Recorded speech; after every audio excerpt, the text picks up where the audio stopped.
Crush noon versus crush ngayon. Ang crush noon, simpleng paghanga lang. Pero ang crush ngayon, may kasama ng landian. Ang crush noon, ginagawang inspiration. Pero ang crush ngayon, nagiging distraction na rin minsan. Nahihiya tayo pag kinakausap natin si crush noon. Pero pakapala na ng face ngayon. Hindi tayo agad-agad na fall sa crush natin noon. Pero ngayon, automatic na. Mahal na rin daw agad eh. Ang crush noon, hanggang malayo lang. Pero ang crush ngayon, stock na ng stock. Hindi basta-basta malalaman ni crush na may crush tayo kay crush noon. Pero ngayon, nai-chismis na agad ng barkada. Ang crush noon, malayo yan sa love. Pero ang crush ngayon, pag-ibig na rin daw.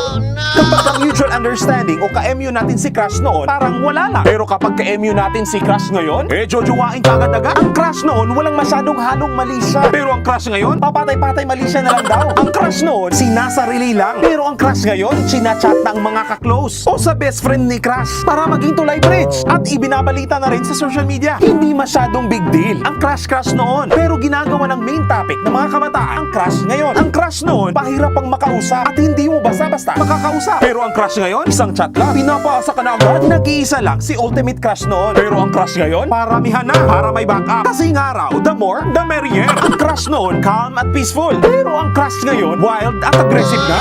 Hindi mo basta-basta matititigan sa mata si crush noon. Pero parang gusto mo nang sindakin sa eye-to-eye contact mo si crush ngayon. Ang crush noon, hanggang school lang. Pero ang crush ngayon, hanggang bahay na.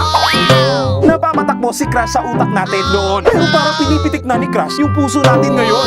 Ang crush noon, hindi nadadaan sa ayi ng barkada. Pero ang crush ngayon, bumibigay ka na sa simpleng tulak ng tropa. Kontento ka na kapag natatanaw mo si crush sa malayo noon. Pero hindi ka na mapakali kung hindi mo man lang malapitan si crush ngayon. Ang crush noon, kilala mo lang kasi kaklase mo o hindi kaya nasa ibang section o schoolmate mo lang. Pero ang crush ngayon, naabot na hanggang sa ibang school mismo. Hindi masyadong nagfi-feeling si crush ng bayan noon. Pero parang GGSS o gwapong-gwapo o gandang-ganda sa sarili si crush ngayon. At medyo mahangin na rin minsan. Ang crush noon, napapa-focus ka sa mga school-related work at activities. Pero ang crush ngayon, nahati na yung attention mo. Hindi natin masyadong pinipili si crush noon. So long as may kahanga-hanga siyang katangian. Pero ang crush natin ngayon, dapat pogi, macho, maganda at sexy na. Ang crush noon, sinisendan ng quotes o text sa GM o group message. Pero ang crush ngayon, ginagawang chatmate na natin. Mabait lang si crush noon. Pero pakboy o pakgirl na si crush ngayon. Ang crush natin noon, hindi nagpapakyot at hindi pa-fall. Pero ang crush natin ngayon, filingero at filingera na at pinapaasa ka pa. Ang crush noon, nagbibigay ng good vibes araw-araw. Pero ang crush ngayon, naha-high blood ka na kasi nisin sa mga chat mo. Wala. Ang crush mo noon, hindi basta-basta nagiging crush rin ng kaibigan mo. Pero pag sinabi mo sa best friend mo si crush ngayon, automatic na rin magiging crush rin ng kaibigan mo si crush mo. At nakikiagaw na rin ng atensyon. Ang crush natin noon, may gatas pa sa labi. Pero parang gusto mo na rin gatasan si crush ngayon.